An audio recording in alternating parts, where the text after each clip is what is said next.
DevOps, a process that amalgamates software development and operations, is one of the most effective methods of iterative product development. But implementing DevOps, while it can aid your company's digital transformation efforts, usually requires entire team buy-in.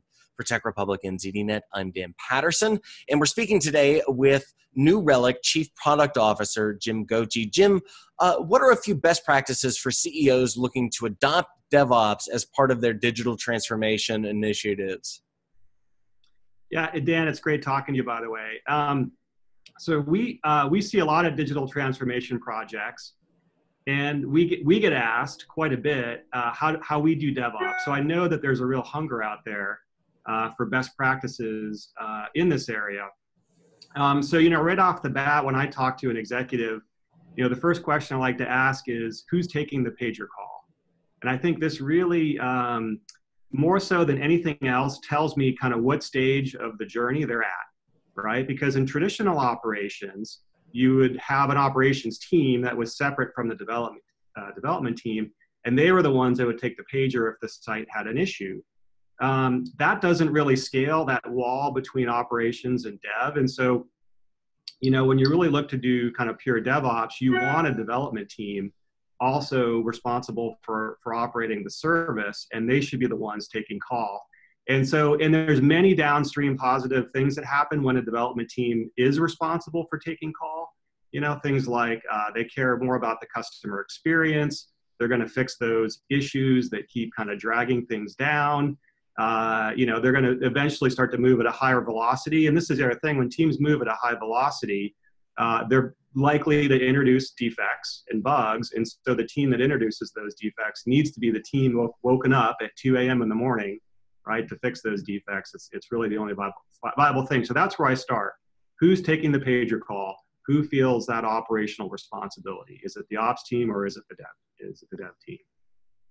What are some of the best ways of communicating the goals of DevOps from the C-level down to various decision makers within the organization, as well as communicating some of the end goals? We are doing this because we want to reach that. I understand that agile development is a part of DevOps, which has some of that communication built into the development process of software, but how does C-level executives communicate the goals across the team and remain consistent? Yeah, well, I think there's a couple things there. First, what we've seen is executives who need to make a cultural change, right? Who need to change a culture, usually have more success if they bring in a change agent into the organization, who's an executive under them, who's done this before and who can really go through a change management process of converting an older culture, one that's not agile, one that doesn't use DevOps, to a much more modern culture.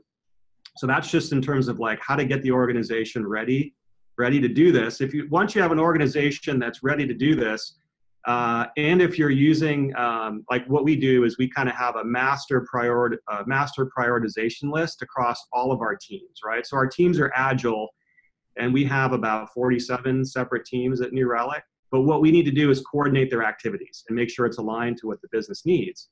So we have a master prioritization list that the teams look at. And that way, if we have a cross-cutting project where every team has to do some work, we know we can get that work scheduled very quickly at the next iteration, the next sprint for teams.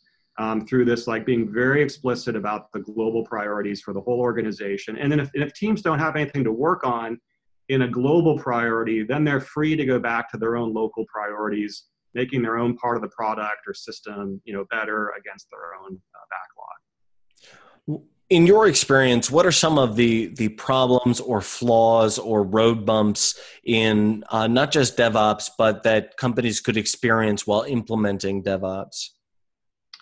Yeah, that's a great question. I do think there are many hurdles to overcome in a transformation. The biggest is culture, honestly, right? And so if you don't have a culture of teams that want to move quickly, take responsibility for the pager, that right away is usually a bump along the way. And it can be a big one. And I think more so than any, when I talk to our customers who are undergoing a transformation, they ask me on the cultural element, like, how do you do this, right? How do you, get a culture where people want to try something new and they want to do something differently. And so again, I think that's where the change agent comes in. Also, do teams want to instrument things, and do they want to look at data, right? Because if you're making rapid iterations and changes to your software, and if you don't have any instrumentation, then you're flying blind. And New Relic, this is where we come in as an instrumentation company. But we see those two things connected. The more you change things, the higher the likelihood something will break at some point. And so with data, you can detect when that happens and you can roll a change back. But sometimes we see companies try to move fast without any instrumentation, right? And then they just get themselves into trouble. And then you get the naysayers who may think, well, this is what you get for trying to move too fast. We told you it couldn't be done, right? And so having that data to support teams is a critical part of being able to do DevOps and Agile and move quickly. Jim Gochee, Chief Product Officer at New Relic. What resources are available to me? Where can I go to learn more and get started with DevOps and digital transformation? One of the books that I've read recently, I would definitely recommend. It's the Google SRE book. And it's been out for a couple of years. And it really is probably only applicable as they lay it out to a company the size of Google. And so you have to sort of read it and read between the lines of how would it apply to me. But it really, this whole site reliability engineer role, which Google kind of coined, and I see a lot of companies using it, is very clearly spelled out in the book. And it's definitely, it's a great read to sort of level set in terms of how modern operations, DevOps, can be done. So I love that. In terms of digital transformation, I think there's so many case studies being done right now.